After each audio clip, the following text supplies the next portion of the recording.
EMI அஃபோர்டபுளா தெரியுதா? இதுதான் drop. 2000 ரூபாய்க்கு போன் இஎம்ஐ, 3500 ரூபாய்க்கு பைக் இஎம்ஐ, 1800 ரூபாய்க்கு பர்னிச்சர் இஎம்ஐ. தனித்தனியா பார்த்தா ஒண்ணும் இல்ல மாதிரி தெரியும். ஆனா இதுல ஒவ்வொன்னும் பெயின் ஃப்ரீயா ஃபீல் ஆகும். அதனால நீங்க அதை ட்ராக் பண்ணவே மாட்டீங்க.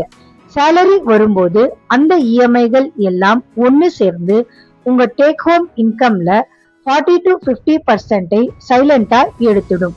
நீங்க பணக்காரன் ஆகல அப்படின்னு நினைக்கிறீங்களா? ஆனா ரியல் ரீசன், நீங்க ஒவ்வொரு மாசமும் உங்க ஃபியூச்சர் இன்கமை ஏற்கனவே ஸ்பெண்ட் பண்ணிட்டீங்க. அடுத்த பர்ச்சேஸுக்கு முன்னாடி உங்க இஎம்ஐ டோட்டலை ஒரு தடவை ஆட் பண்ணி பாருங்க. அந்த நம்பரை பார்த்தா உங்க பெர்ஸ்பெக்டிவ் மாறும். அதுதான் முதல் ஸ்டெப், அவேர்னஸ். இது போன்ற மோட்டிவேஷனல் வீடியோஸ்க்கு விதை தமிழா மோட்டிவேஷனல் சேனலை சப்ஸ்கிரைப் பண்ணி லைக் அண்ட் ஷேர் பண்ணிக்கோங்க.